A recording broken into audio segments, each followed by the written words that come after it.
എല്ലാവർക്കും ഡ്രാമ റിവ്യൂയിലെ പുതിയൊരു എപ്പിസോഡിലേക്ക് സ്വാഗതം. ഇന്നൊരു കൊറിയൻ ഡ്രാമയുടെ റിവ്യൂ ആണ് ഞാൻ ചെയ്യാൻ പോകുന്നത്.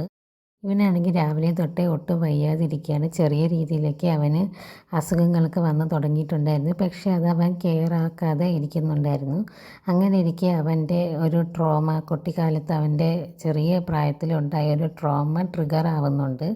അത് കാരണം അവന് പാനിക് അറ്റാക്കും അതുപോലെ തന്നെ ഇവന് പനിയും വരുന്നുണ്ട്. അതുകൊണ്ട് തന്നെ അവൻ്റെ അസുഖത്തിൻ്റെ കണ്ടീഷൻ വേഴ്സായിക്കൊണ്ടേയിരിക്കുകയായിരുന്നു. അവന് ശ്വാസതടസ്സവും നടക്കാനും ഒന്നും പറ്റാത്ത അവസ്ഥയിൽ തലകറക്കമൊക്കെ ഉണ്ടാവുന്നുണ്ട്. അങ്ങനെ ഒട്ടും വയ്യാതെ അവൻ ആരോടും പറയാതെ നടന്നു വരുന്നുണ്ട്. ആ സമയത്ത് അവനറിയാമെന്നുള്ള ഒരാൾ അവനെ കാണുകയും അവൻ്റെ അടുത്തേക്ക് ഓടി വരികയും ചെയ്യുന്നുണ്ട്. അവൻ്റെ ദേഹത്ത് തൊട്ട് നോക്കുമ്പോൾ അവൻ്റെ ദേഹത്തൊക്കെ നല്ല പനിയുണ്ടെന്ന് മനസ്സിലാക്കുന്നുണ്ട്. അവൻ്റെ അടുത്ത് റെസ്റ്റ് എടുത്ത് ഹോസ്പിറ്റലിൽ പോകാനൊക്കെ പറയുന്നുണ്ടെങ്കിലും അവനത് കേൾക്കുന്നില്ല. അവർ പറയുന്നത് കേൾക്കാതെ അവൻ വീട്ടിൽ ചെന്ന് കിടക്കുന്നുണ്ട്. കിടക്കുന്ന സമയത്ത് അവൻ്റെ പനി കൂടി വരും. നല്ല ചുമയും പനിയും ഒക്കെ ഉണ്ടാവുകയാണ്. അപ്പോൾ അവൻ്റെ ഗേൾ ഫ്രണ്ട് അവൻ്റെ കണ്ടീഷനെ കുറിച്ച് അറിയാണ്. ആ വഴി വെച്ച് കണ്ട ആൾ അവളടുത്ത് അവൻ്റെ കാര്യങ്ങളൊക്കെ പറയുന്നുണ്ട്. ഉടനെ തന്നെ ആ രാത്രി പോലും നോക്കാതെ അവൾ അവൻ്റെ അടുത്തേക്ക് ഓടിച്ചെല്ലാണ്. ഓടിച്ചെന്ന് അവൻ്റെ അടുത്തേക്ക് വന്ന് അവനെ കെയർ ചെയ്യുന്നുണ്ട്. അവൻ നൈറ്റ് മെയർ കൊണ്ട് കഷ്ടപ്പെടുമ്പോൾ അവനെ സമാധാനപ്പെടുത്തുകയും അവന് നനഞ്ഞ ടവൽ വെച്ച് അവൻ്റെ ദേഹമൊക്കെ തുടച്ചു കൊടുത്ത് അവൻ്റെ പനി കൺട്രോൾ ചെയ്യും. രാത്രി മുഴുവനും അവനെ കൂടെ നിന്ന് കെയർ ചെയ്യുകയും ഒക്കെ ചെയ്യുന്നുണ്ട്. പിറ്റേ ദിവസം രാവിലെ അപ്പോൾ അവൻ അവിടെ നിന്ന് എണീക്കുന്നുണ്ട്. എണീക്കപ്പോൾ തന്നെ അവൾ അവിടെ നിന്ന് പോവുകയും ചെയ്യുകയാണ്. പക്ഷേ അവൻ്റെ പനി പൂർണ്ണമായിട്ട് മാറിയിട്ടുണ്ടായിരുന്നില്ല. കുറച്ച് കഴിയുമ്പോൾ അവൻ്റെ കണ്ടീഷൻ വീണ്ടും വേഴ്സായിക്കൊണ്ടേയിരിക്കുകയായിരുന്നു. അവന് വീണ്ടും പനി കൂടി വരുന്നുണ്ടായിരുന്നു. എന്നിട്ടും അവൻ പുറത്തൊക്കെ ഇറങ്ങി നടക്കുന്നുണ്ട്.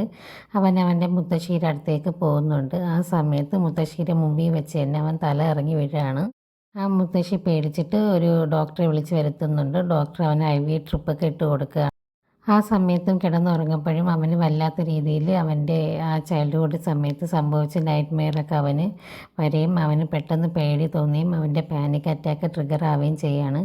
അവൻ പെട്ടെന്ന് കണ്ണ് തുറന്ന് നോക്കുമ്പോൾ അവന് ചുറ്റുമുള്ളതൊക്കെ കാഴ്ചകളൊക്കെ മങ്ങുകയും അവന് വല്ലാത്ത രീതിയിൽ ശ്വാസം മുട്ടുകയും ചെയ്യുന്നുണ്ട്. അവന് ബ്രീത്തിങ് ഡിഫിക്കൽറ്റിയൊക്കെ ഉണ്ടാവുകയാണ്. പെട്ടെന്ന് തന്നെ അവൻ്റെ കയ്യിൽ ഇട്ടിരുന്ന IV ട്രിപ്പൊക്കെ വലിച്ചു ഊരിയിട്ട് അവൻ പുറത്തേക്ക് ഇറങ്ങി നടക്കുകയാണ്. അവന് ശ്വാസം മുട്ടുന്നത് പോലെയും എന്തൊക്കെയോ ഒരു വീർപ്പ് മുട്ടൽ, ഒരു സഫക്കേഷനൊക്കെ അവന് തോന്നുന്നുണ്ടായിരുന്നു.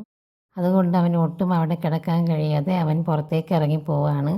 ആ സമയത്ത് അവനൊട്ടും നടക്കാൻ പറ്റുന്നുണ്ടായിരുന്നില്ല. അവൻ്റെ കണ്ടീഷൻ കൂടുതൽ മോശമായി വരുന്നുണ്ട്. അങ്ങനെ അവൻ ബീച്ചിൻ്റെ അടുത്തേക്ക് എത്തുന്നുണ്ട്. അവരുടെ വീട്ടിൻ്റെ തൊട്ടടുത്തായിട്ട് ബീച്ചുണ്ട്. അവിടേക്ക് എത്തുകയാണ്. എത്തുമ്പോൾ ആ പെൺകുട്ടി, അതായത് അവൻ്റെ ഗേൾ ഫ്രണ്ട് അവിടെ സ്വിമ്മിങ് ചെയ്യുന്നുണ്ടായിരുന്നു. അവളൊരു വിസിൽ സൗണ്ടൊക്കെ ഇട്ട് ആ ബീച്ചിൽ സ്വിമ്മിങ് ചെയ്യുകയാണ്.